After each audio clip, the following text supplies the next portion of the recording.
14वां अध्याय विभिन्न दानों का वर्णन। शिव महापुराण। सनत कुमार जी बोले, हे व्यास जी, मनुष्य यदि दान के लिए सुपात्रों को ही चुने तभी उसका परम कल्याण होता है। गौ, पृथ्वी, विद्या और तुला का दान सर्वोत्तम माना जाता है।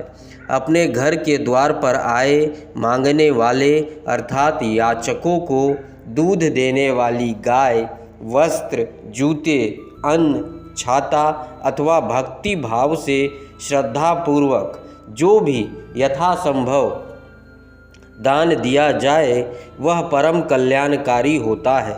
यही नहीं, स्वर्ण, तिल, हाथी, कन्या दासी, घर, रथ, मणि, गो, कपिला और अन्न, इन 10 दानों को महादान माना जाता है।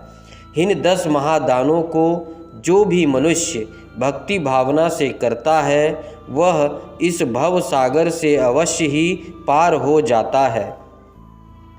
वह सत्पुरुष जीवन और मरण के बंधनों से सदा के लिए मुक्त हो जाता है। त्रिलोकीनाथ देवादिदेव महादेव जी की परम कृपा पाकर उसे भोग और मोक्ष की प्राप्ति हो जाती है। सोने में सिंह रूप में खुर मुड़ाकर वस्त्र, आभूषण एवं अन्य वस्तुओं सहित गाय और बछड़े का दान जो मनुष्य सुपात्र विद्वान ब्राह्मणों को करता है उसके सभी मनोरथों की सिद्धि हो जाती है। वह जीव इस लोक में सभी सुख भोग कर शिवलोक को जाता है। उसे लोक परलोक में सभी इच्छित वस्तुओं की प्राप्ति होती है। मन में मुक्ति की इच्छा लेकर किया गया दान अवश्य ही हितकर होता है। इस जगत में तुला के दान को भी उत्तम माना जाता है। तुला दान करने वाले मनुष्य को चाहिए कि वह मन ही मन शिव जी का स्मरण करके उनसे प्रार्थना करे कि वे उसका कल्याण करें।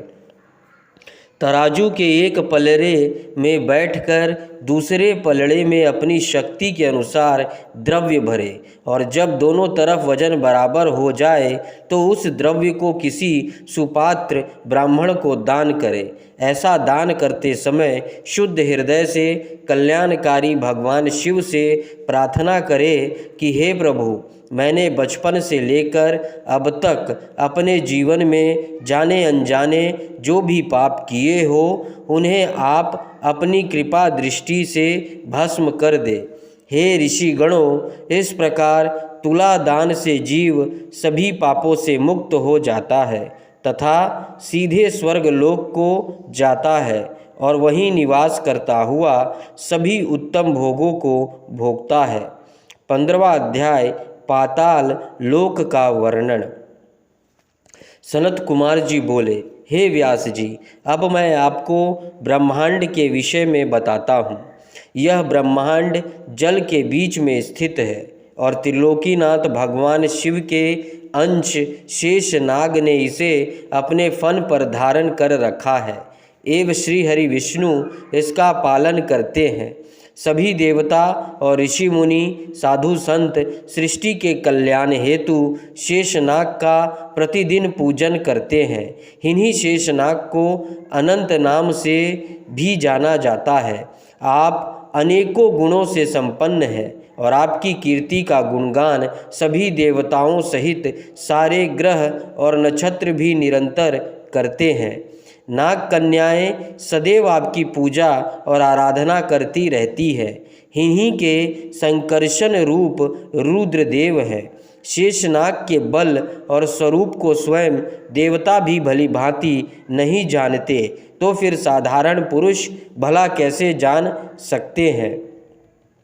पृथ्वी के निचले भाग में अतल, वितल, सुतल, रसातल, तलातल, पाताल आदि कुल 7 लोक हैं जो कि 10-10 हजार योजन लंबे और चौड़े तथा 20-20 हजार योजन ऊंचे हैं। इन सब की रत्न स्वर्ण की पृथ्वी एवं आंगन है। इसी स्थान पर दैत्य महानाग रहते हैं। सूर्य द्वारा उपलब्ध कराई जाने वाली धूप तथा प्रकाश, चंद्रमा की शीतलता एवं चांदनी सिर्फ पृथ्वी लोक को आलोकित करती है। यहीं पर सर्दी, गर्मी और वर्षा नामक अनेक ऋतुएं होती हैं। इस प्रकार पाताल लोक में सभी प्रकार के सुख विद्यमान हैं, जो कि जीवों की सभी आवश्यकताओं को पूरा करने में पूर्णतः सक्षम है। धरा में जल के अनगिनत स्रोत हैं, जो कि अपने स्वच्छ और निर्मल जल से जीवों की प्यास बुझाते हैं। भैरे यहाँ पर सदा गुंजार करती हैं। यहाँ पर अनेक सुंदर अप्सराएं नृत्य करती हैं और गाना गाती हैं।